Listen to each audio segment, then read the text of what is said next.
Actually, for the parents to begin with.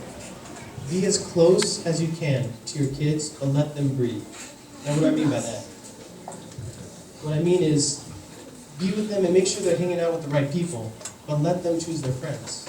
Make sure you're checking their homework, helping them on their projects, guiding them on their assignments, but don't do it for them. Because I tricked my mom to doing a lot of projects for me, and it comes back to biting you. You gotta give them room to grow.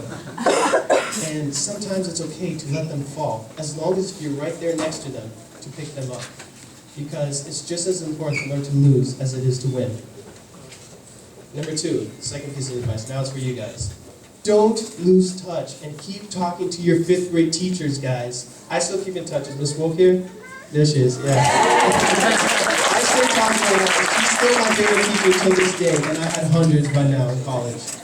So, keep in touch, because it's not easy for them to lose touch. And they're with you Monday, Tuesday, Wednesday, Thursday, Friday, and if you're in trouble a lot, I guess they hang out with you Saturdays too. So it's important that you guys don't just let go of them, because you're their little babies too, and they spend a lot of time being close to you. Don't let go yet. Keep in touch. Send them emails, a picture. I guess now you guys Snapchat and selfies or whatnot. So do that. They like that. They take care of you. Step number 3. This one's really important. This is where I have regrets, and I wish really someone told me.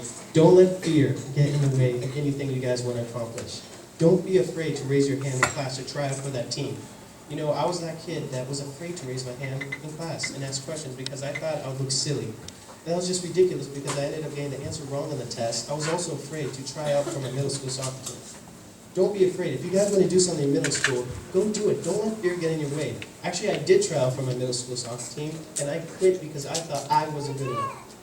Before I had the chance to get fired by my coach, I fired myself just because I was afraid. So don't do that to yourself, guys. Fear isn't real, and you shouldn't let it get in between you and your goals. You're never truly who you are if you're afraid.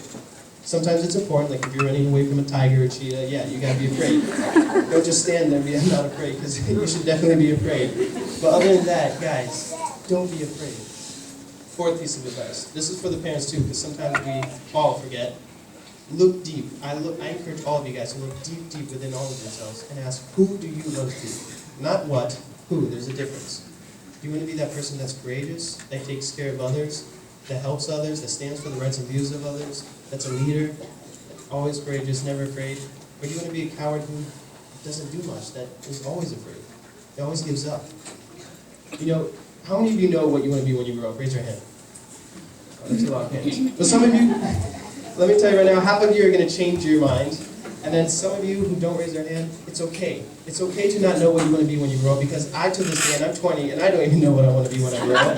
And some of your parents don't even know what they want to be when they grow up yet either. So on that note, by the way, I'm a corporate finance and accounting major, and I'm looking for an internship here. So if any parents are hiring, I'm still trying to find my way, and no, that wasn't a joke. So yeah, back to, see what I did there? That was number 3. I wasn't afraid. I just went for it, you know what I mean? And good things happen in life when you just go for things.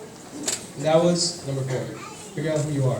And it doesn't matter if you don't know where you want to be when you grow up. I brought that up because as long as you know who you are, all of you, if you know who you are, what you stand for, and what you believe in, it doesn't matter what your career is, it doesn't matter what path you are, you will always be on the right track because you know who you are. And you can't get it wrong. And sometimes if you're lost, just remember who you are. You remember your path. Number 5, don't give up. I know everyone says don't give up, but really, don't give up. Every time you have a goal or dream and you fall down, just make sure you fall down flat on your back. Because as long as you're on your back, your head is facing forward, and that's the only direction you can go if you give up. I got a quick story to tell you guys. There was this kid. He was in class, and by 7 years old, he couldn't speak well. He couldn't read, he couldn't write. And then when he got to your age, he wasn't collaborating with the students. He wasn't talking well. The teacher came up to his parents and said, sorry, the kid's got to go because he is dumb. He's not smart enough. He's not fitting in. And the parents were like, wow, what are we going to do with this kid? He's not doing well in class. I guess we got to put him to work. So at your age, he was working. Guess what happened when he started working? He got fired. 3 days later, he got a new job. He got fired. His parents put him to work all the way up until 21 years old. All this kid did was failure. And he kept failing, but he didn't give up. He just kept doing what he knew he had to do. Until one day, he did what I told you to do. Number 4 is found out who he really was. And he did that. And he found out his dream. And so he worked in day and day out, day night. Anyways, so he started working really hard until he finally kept going. But guess what happened when he found his passion? He failed again. So he kept trying and failed and failed and failed and failed. And when he got up, he failed again, all the way to 1,093 times. He found out what he wanted, and 1,093 times it took him to succeed. But when was the last time you guys tried 10 times before you failed? I can't say I tried 5 things. I mean, it's an accomplishment if you could get me to wake up before 12 p.m. So don't give up, because when this kid grew up to 21 years old and he tried and worked so hard to burn the midnight oil, just so he wouldn't waste midnight hours figuring out what if, he succeeded. And everyone look up. Everyone. Do you see what these are called? Lights. Thomas Edison invented the light bulb on the 1,093rd try. Yeah. That's what it is. It doesn't matter if you guys aren't good enough. It doesn't matter if you start off weak. It doesn't matter if you fall off midway.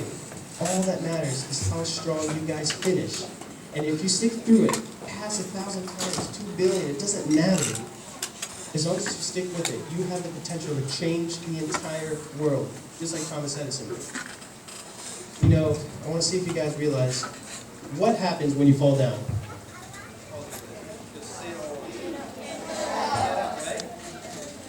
What happens when you fall down again? And you guys could do louder than that. What happens if you fall down a 3rd time? 100 times? Doesn't matter how many times you fall down. As long as if your back is on the ground, you get right back up. That's all that matters. Because, as I said, it's only important if you finish strong. In class of 2014, today, on this very day, all of you are finishing strong. Remember that. Be who you are. Don't let fear get in your way. And make sure you keep in touch with these 5th grade teachers. They're here for you, right? God bless, guys. You guys are going to middle school.